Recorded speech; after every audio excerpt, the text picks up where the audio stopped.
ba'e duumessa yaabbatee hin dhufa yeroo isaa eeggatee ol ba'e duumessa yaabbatee hin hafu aboo yoom dagatee ol ba'e duumessa yaabbatee hin dhufa yeroo isaa eeggatee ol ba'e duumessa yaabbatee hin hafu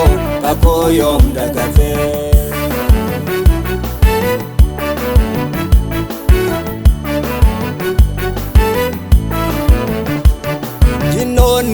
Akka kaattu miti ol ba'e waan komi jeessuufi hin dhufa barri gabaabbatee hin arga ka dhugaan eeggatee dhaabadhu lakkin daddaaqini eeggadhu taa'i Yesuusini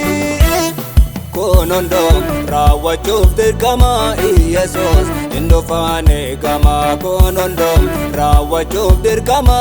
Yesuus hin dhufaan eegama ol ba'e duumessa yaabbatee hin dhufa yeroo isaa eeggatee ol ba'e duumessa yaabbatee hin hafu kakuu yoom dagatee.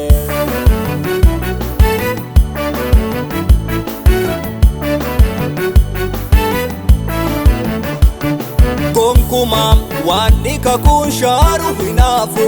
akka nama laalu hin taa'u namoota sodaatee kakuu kee waan yoom dagatee dhufaara barri gabaabbatee kadhaa kee yoomin irraanfatee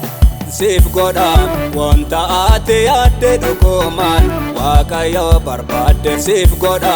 wanta ati yaadde dhugumaan Waaqayyo barbaadde ol ba'e duumessa yaabbatee hin dhufa yeroo isaa eeggatee ol ba'e duumessa yaabbatee hin hafu kakuu yoom dagatee.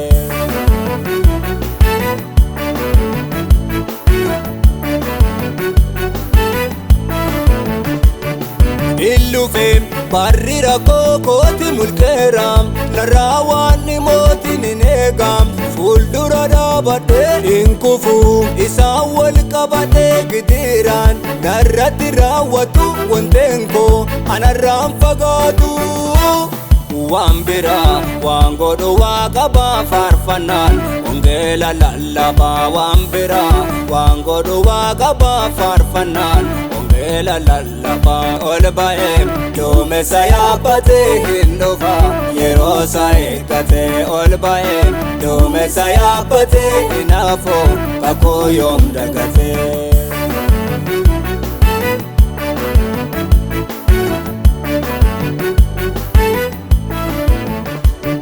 Waaqarraa hirennaa qajeele gooftaa kom eebbisuu kajeele durirraa wangeelaan himamaa hafuuraaf dhugaan waamatamaa anillee dhugaan waaqeffadhaa Waaqayyo kiyya ulfeeffadhaa.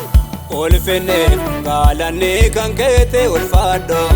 ate Waaqa mootii ulfinne gaalanni kan keete ulfaadho ate Waaqa mootii ol ba'e duumessa yaabbatee hin dhufa yeroo isaa eeggatee ol ba'e duumessa yaabbatee hin hafu kakuu yoom dagatee ol ba'e duumessa yaabbatee hin dhufa yeroo isaa eeggatee ol ba'e duumessa yaabbatee hin hafu kakuu yoom dagatee.